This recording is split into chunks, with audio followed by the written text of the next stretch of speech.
ស្តីម៉ែបងប្អូនថ្ងៃនេះខ្ញុំថតវីដេអូដើម្បីបង្ហាញបងប្អូនអំពីការចិញ្ចឹមឆ្លេនក្រហមផលិតជីកប៉ុស្តិ៍លក្ខណៈគ្រួសារសម្រាប់បងប្អូនដែលគាត់នៅតាមទីប្រជុំជនដែលគាត់អត់មានទីធ្លាហើយនឹងដែលគាត់អត់មានលំមុខសត្វក៏គាត់អាចចិញ្ចឹមឆ្លេនក្រហមដើម្បីផលិតជីកប៉ុស្តិ៍បានដូចគ្នាតែបងប្អូនគ្រាន់តែមានធុងខ្ញុំចេះមកហើយនឹងយើងតវ៉ាដើម្បីបហូរទឹកចេញពីអាងហ្នឹងដើម្បីយើងយកទឹកជីកប៉ុស្តិ៍ហ្នឹងដាក់ដំណាំហើយសម្រាប់ការចិញ្ចឹមក្នុងធុងចេះគឺយើងទទួលបាន2សម្រាប់ជីកប៉ុស្តិ៍ណាគឺទី1ជីកប៉ុស្តិ៍ទឹកដែលហូរចេញពីធុងហ្នឹងមួយទៀតគឺអាច់លេនបងប្អូនគឺយើងប្រមូលអាច់លេនអញ្ចឹងសម្រាប់បងប្អូនដែលគាត់នៅតាមទីប្រជុំជនដែលគាត់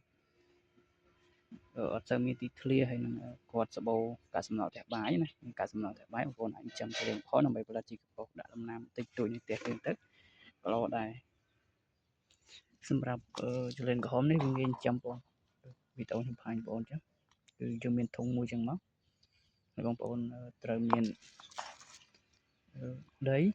ក៏បានករណីបងប្អូនមានលំមុខគោទេបងប្អូនប្រើដីធ្វើជាស្បុករបស់វាហើយនឹងយើងប្រើបន្លែផ្លែឈើដែលសល់ពីក្រានបាយកាកសំណល់ផ្ទះបាយហ្នឹងធ្វើជាចំណីរបស់វាដីហ្នឹងយើងធ្វើជាស្បុករបស់វាសម្រាប់ជាស្បុករបស់វារុកចឹងហើយនឹង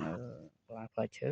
ឬក៏ស្លឹកឈើអីហ្នឹងធ្វើជាចំណីរបស់វានៅពេលដែលស្លឹកឈើឬក៏បន្លែដែលយើងដាក់ក្នុងធុងហ្នឹងវាលួយទៅវាលេនវាស៊ីបងប្អូននេះជាប្រភេទឆ្លេងក្រហមដែលវាធន់សានិធន់ងាយចិញ្ចឹមអញ្ចឹងសម្រាប់ពុកម៉ែបងប្អូនដែលគាត់ត្រូវការពូជអាចក៏មកខាងខ្ញុំបានខាងខ្ញុំមានលក់ពូជទីតាំងខ្ញុំនៅស្រុកកសែងខេត្តព្រៃវែងបងដូចធុងអញ្ចឹងណាយើងចោះខាងក្រោមហើយនឹងដាក់វ៉ានដើម្បីបហូរទឹកចេញពីធុងណាការការពារគឺការពារតែមិនកុំឲ្យមានក្តៅឬក៏មាន់ចូលកាយអញ្ចឹងណាបងតែបងប្អូនស្បោកក្តៅខ្ញុំប្រើនេះចេញហៅខូចណាចាស់ហ្នឹងយើងយកមកដាក់មកការពារក្តៅកុំឲ្យវាចូល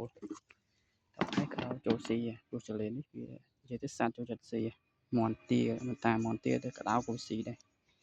អរគុណច្រើនបង